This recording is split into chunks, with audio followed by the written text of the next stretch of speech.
இந்த வடவர்கள் வருவியை நான் வந்து முழுமையாக எதுக்குறேன் அண்ணாச்சி. ஏன்னு கேட்டிங்கன்னா, நம்ம நாட்டில் வேலை வாய்ப்பு நம்ம ஆட்களுக்கே கிடைக்கணும், நம்ம ஆட்கள் அந்த வேலைகளை செய்யணும். வடவர்கள் இங்கே வர்றதுனால இது காலப்போக்கில் என்ன ஆகும்னா தமிழே இல்லாது போயிடும். பிஜேபி எப்படி இங்கே வளரும்னு நீங்கள் நினைக்கிறீங்க? வளருவதற்கான வாய்ப்பு இல்லை. ஐயோ, அப்படி சொல்லாதீங்க. இருங்க, அது இது திராவிடர்கள். சீமான் தெரியாமல் பேசுகிறாரு. உருது பேசுகிற முஸ்லீமு அவன் எங்கேருந்தோ வந்த பாரசீகத்திலேருந்து வந்தவன் தமிழன் சொல்கிறாரு. இங்கே இருக்கக்கூடிய இங்கேயே பிறந்து வளர்ந்து வாழ்ந்துக்கிட்டு இருக்கக்கூடிய தெலுங்கர்களை வந்தேறின்றாரு. இப்படிப்பட்ட ஒரு யார் கூட கூட்டணிக்கு வர போகிறாங்க? அதிமுக பிஜேபி கூட போக இயலாது, இந்த பக்கம் திமுக கூட வர்றதுக்கும் இயலாது. அப்போ எங்கே போக முடியும்? சீமானும் தனிச்சு தான் நிற்பேங்கிறாரு. அப்போ விஜய் கூட தான் போக இயலும். இங்கே வந்து சரமாரிய கொள்கைகள் அதை பற்றி பேசணும், கரெக்டுங்களா? எகிரி ஒன்று இந்த விஜய் வந்து எகிரி குச்சிக்கிட்டு பேசலை, நின்றுக்கிட்டு பேசுகிறாரு. சினிமாவெல்லாம் எகிரி பேசுவாருங்களா அப்படி இப்படின்னு? இது இங்கே இல்லை. இதுலேயும் பேசுனேன், நீங்கள் கவனிக்கலையா? இல்லை, ஸ்டாலின் அங்கிள் ஆமாம் அப்படி. இந்த தேர்தலில் நாங்கள் போட்டிடுறோங்க. அதுதான். ஏன்னா நம்ம வந்துட்டோம், ரொம்ப நாளாகிடுச்சு, சேவைலாம் பண்ணிட்டோம். நமக்கு வந்து எதிரியாக இருந்த, பகையாக இருந்த, துரோகியாக இருந்தவங்கெல்லாம் எங்கேயோ போய் சேர்றாங்க.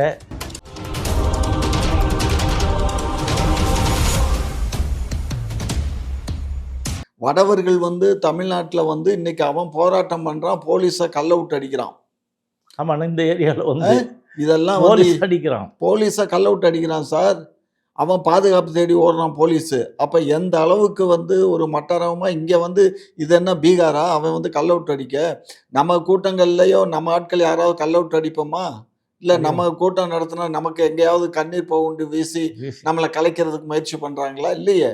சொல்கிறாங்க, அப்புறப்படுத்துகிறாங்க, இல்லைன்னா நான் கையை பிடிச்சி தூக்கி உள்ளே போட்டு கொண்டு போய் இன்னொரு இடத்துல இறக்கி விட்றாங்க, அவ்வளோதான். ஆனால் இவ்வளவு வன்முறைக்கு காரணம் யார்? வடவர்கள் தான். இந்த வடவர்கள் வருவியை நான் வந்து முழுமையாக எதுக்குறேன் அண்ணாச்சி. ஏன்னு கேட்டிங்கன்னா, நம்ம நாட்டில் வேலை வாய்ப்பு நம்ம ஆட்களுக்கே கிடைக்கணும், நம்ம ஆட்கள் அந்த வேலைகளை செய்யணும்.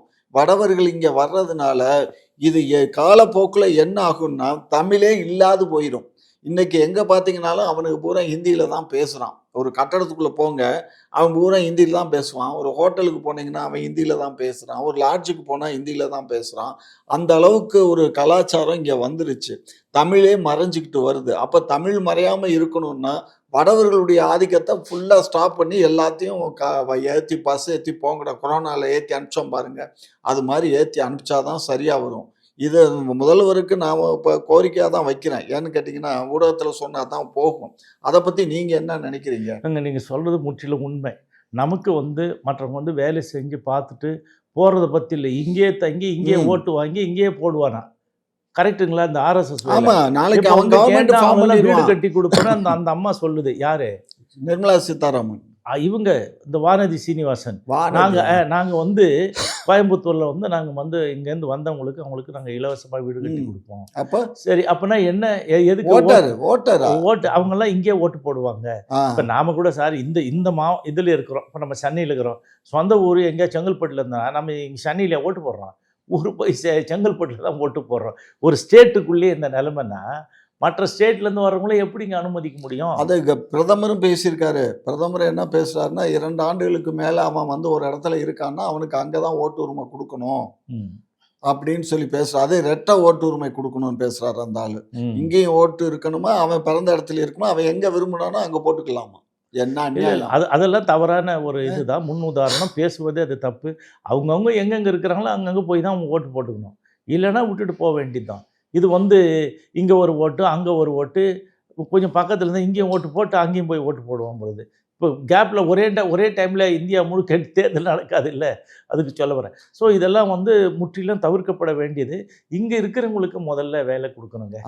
அதுனா எப்படின்னா, இங்கே இந்த ரேஷன் கார்டு, இப்போ வந்து ரேஷன் கார்டு அவங்களுக்கும் கொடுக்குறாங்க, அவங்களுக்கும் வந்து போய் எல்லாம் வாங்கிக்கலாம், எங்கே வேணாலும் வாங்கிக்கலாம் அப்படின்னு சொல்லிட்டு பண்ணுறாங்க. அதெல்லாம் வந்து நீங்கள் ரேஷன்னா அவங்களுக்குன்னு தனியாக வச்சு எதாவது கொடுங்க. இதோட வந்து மிங்கிள் பண்ணி சேர்த்து ஒன்றும் பண்ணாதீங்க.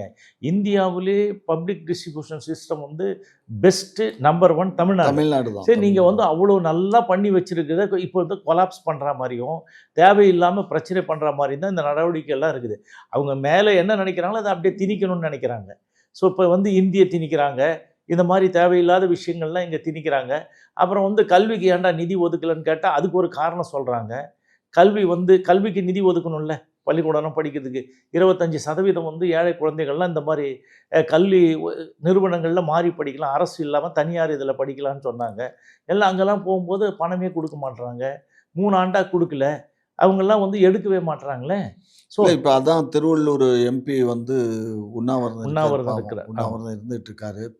இப்போ அண்ணாச்சி நீங்கள் ஒரு விஷயம் நல்லா பாருங்க, எப்பெல்லாம் வந்து இந்த பாரதிய ஜனதா கட்சி ஆட்சிக்கு வருதோ, இந்த கடந்த 11 ஆண்டு காலமாக இன்றைக்கு வந்து அவங்க வச்சது தான் வரிசை. அவங்கள எய்த்து பேசுனா நம்மளை போட்டு பார்க்குற காரணம் தான் பண்ணிகிட்டு இருக்காங்களே தவிர, தமிழ்நாட்டுக்கு தர வேண்டிய எதுவும் தரல. இப்போ ஒன்று கேட்டிருக்காங்க, நாங்கள் ஜிஎஸ்டி இப்போ குறைக்கிறோன்னு சொல்லி குறைக்கிறாங்க. அப்படி குறைச்சா எங்களுடைய அந்த 29% கொடுத்துக்கிட்டு இருக்கிறது குறையக்கூடாது. 29%மே கம்மி. ஏன்னா அவங்க வந்து 40%, 60% ஊபிக்கு, இப்போ ஹரியானாவுக்கு இதுக்கெல்லாம் கொடுத்துட்டு இல்லை இருக்காங்க. இல்லை, இப்போ வந்து மாற்றிருக்கிறாங்க. ஆமாம். 50ன்றதை விட இப்போ வந்து 60% மாநில அரசுக்கும் 40% மைய அரசுக்கும் சொல்லியிருக்கிறாங்க இந்த இதில். இப்போ இந்த அமெண்ட்மெண்ட்லாம் பண்ணதில்.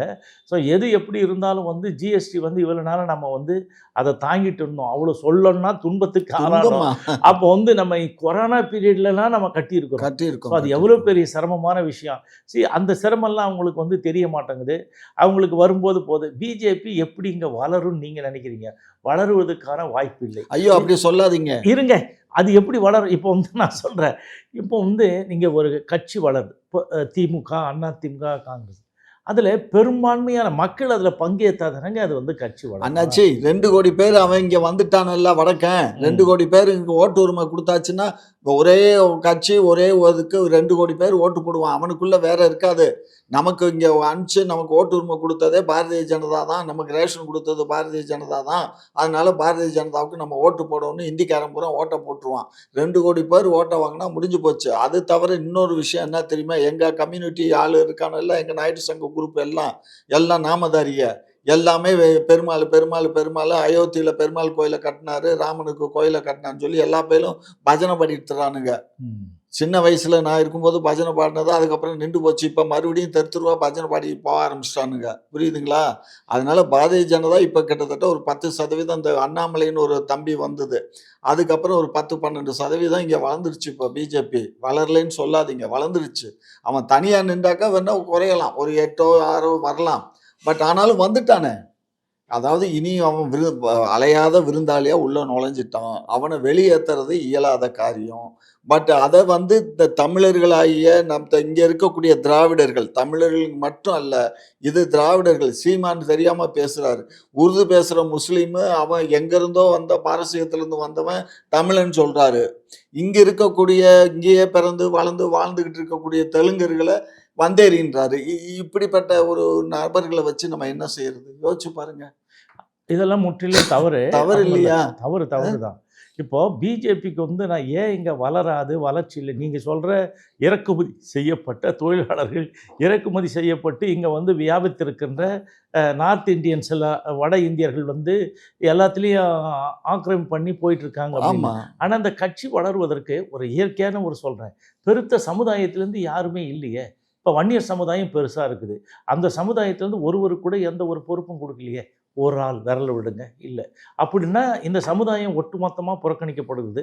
அவங்க எப்படி பிஜேபிக்கு எப்படி நீங்க புறக்கணிக்கப்படுதுன்னு சொல்றீங்க? யார் இருக்கிறாங்க சொல்லுங்க? ஏங்க திமுகவில் எத்தனை வன்னியர்கள் அமைச்சராக இருக்காங்க, எத்தனை பேர் அவங்க இருக்கிறாங்க. நான் பிஜேபியை சொல்றேன். பிஜேபியில் அவங்க யாருமே இல்லை. ஒரு மாநில பொறுப்பு எனக்கு தெரியுமாங்க. இப்போ இருக்கிறாங்க 4 பேர் இருக்காங்க, 4 பேர் செய்கிறாங்க, அவங்க பண்ணுறாங்க. பெரிய பொதுச் செயலாளர் அந்த கட்சியினுடைய இது இருக்கிறாங்க.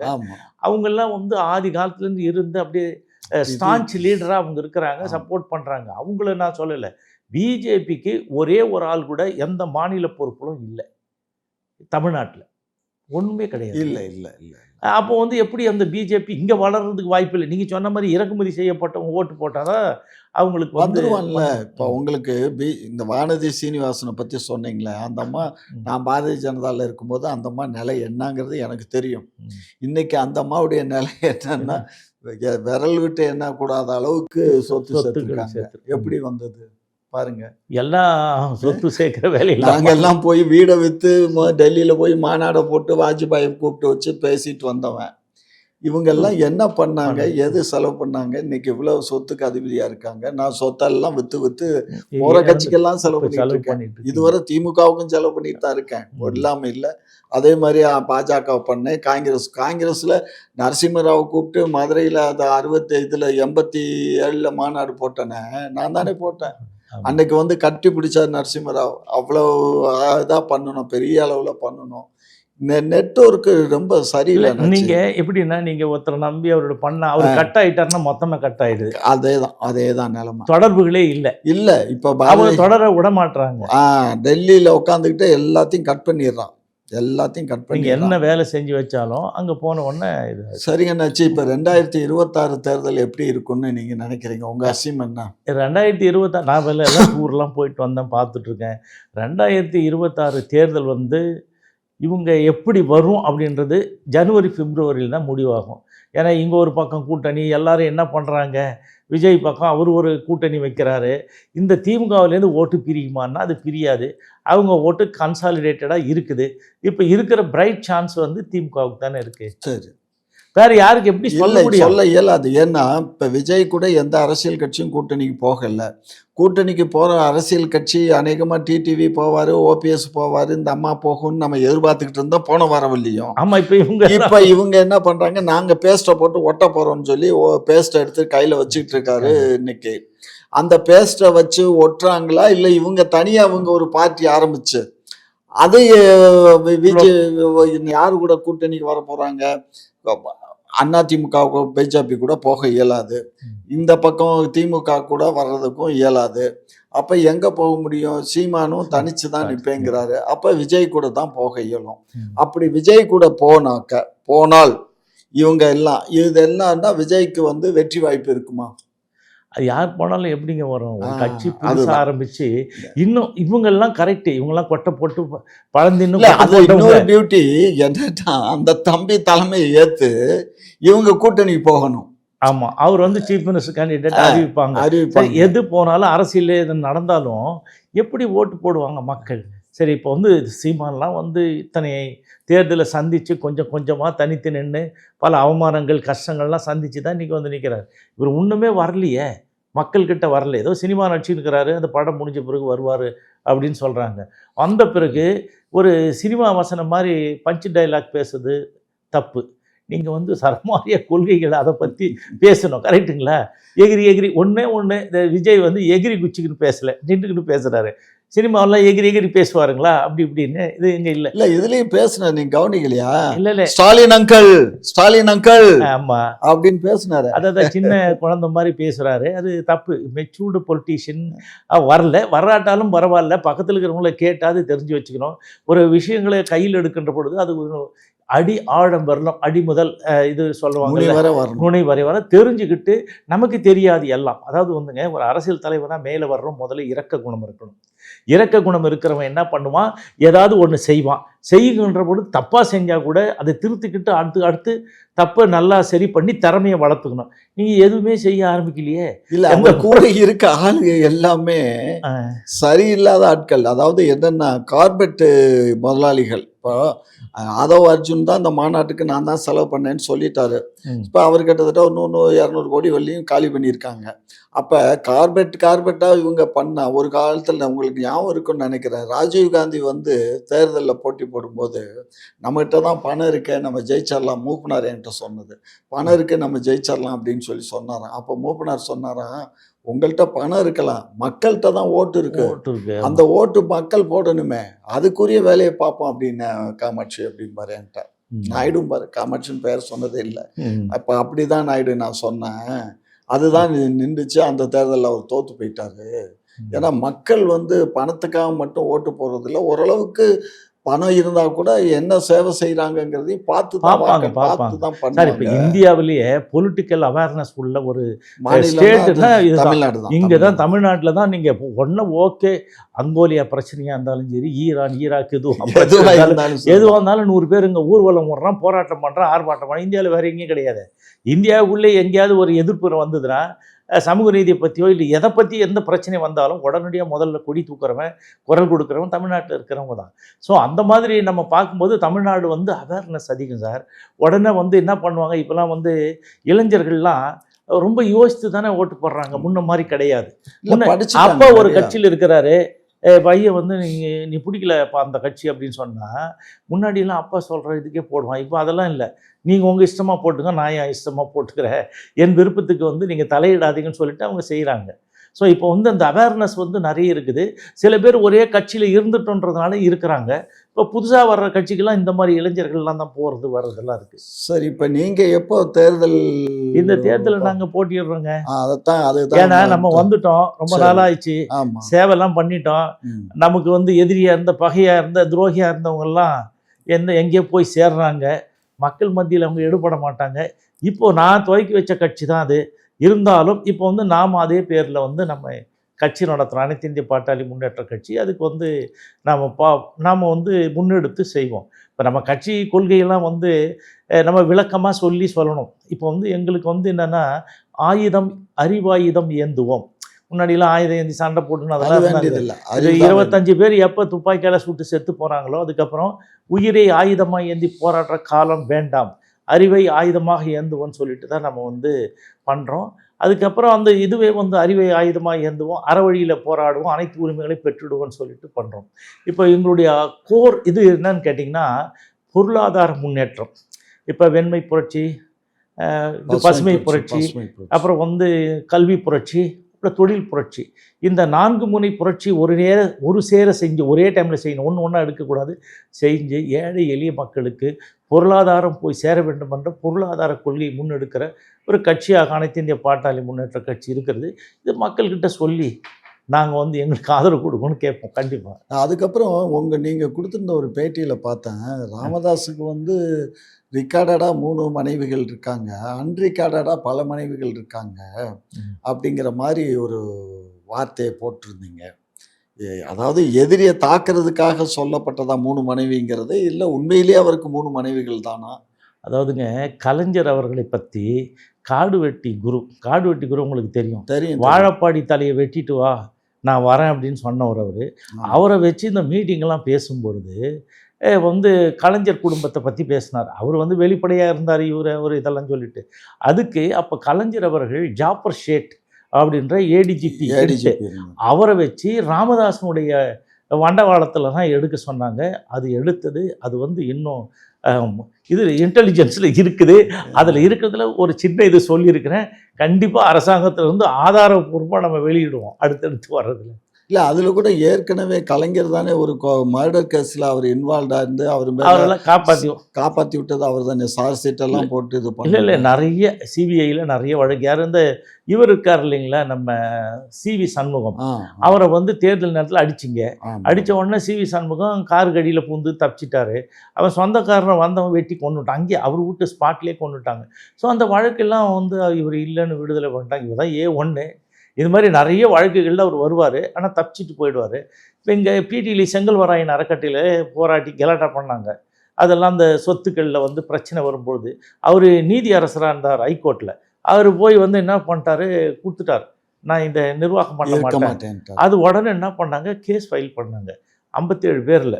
அதில் A1 ராமதாஸ்.